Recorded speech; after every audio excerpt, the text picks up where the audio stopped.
everyone, today we are going to explore the idea of prime factorization. You may have done this before, but we're going to review it today. So the goal of this lesson is to express a whole number as a product of its prime factors. So before we can go into factoring, we need to identify what it means for it to be a prime number. So I have prime numbers and I have composite numbers. So an example of a composite number would be 18. And I say 18 because 18 has the factors of 1, 2, 3, 6, 9, and 18.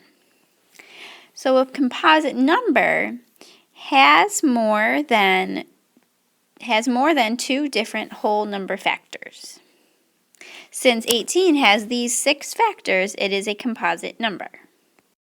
So a prime number, on the other hand, would be, for example, under 9, I have the following prime numbers. I have 2, 3, 5, and 7.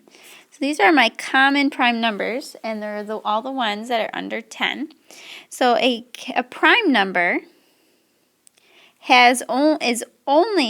the only factors of a prime number are 1 and itself. So let's spend a little bit more time talking about composite numbers and how prime numbers can play into composite numbers. So a composite number can be written as a product using only its prime factors, and this is going to be called prime factorization. For example, I could write 18 as a product of its prime factors by taking 2 times 3 times 3. So finding the prime factorization of a number is not the same as finding the factors of a number. A composite number can be written as the product of different pairs of its factor, but there is one and only one prime factorization for a given composite number. So let's do an example. Let's take a look at the number 60. There's a couple different methods that we can use to find the prime factorization of a number. So I think the one that you might be most familiar with is the factor tree. So let's use that one first.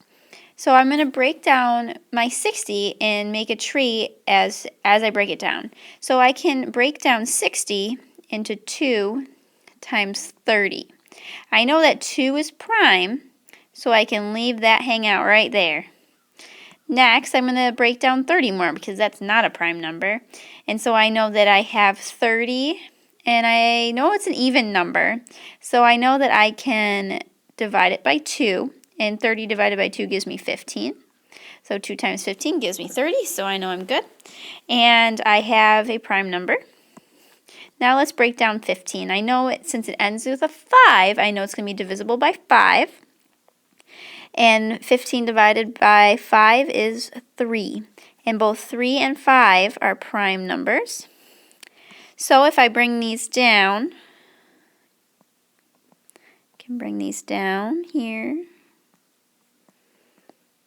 So you can see that we have 2 times 2 times 3 times 5 will give you the prime factorization of 60, and you are writing it as a product using only its prime numbers.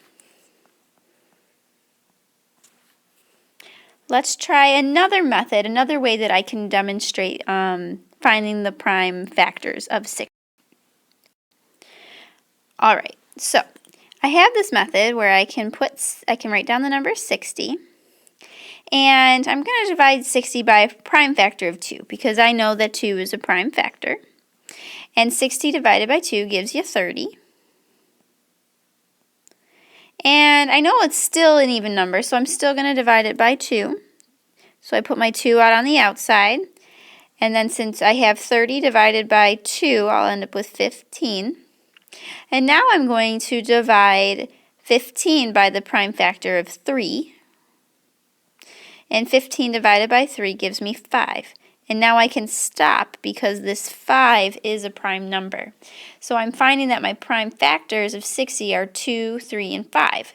So I can write 60 equals 2 times 2 times 3 times 5, which is the same thing that we found with the other method, but this is just another method to find the same thing. So now go give that a try on your own.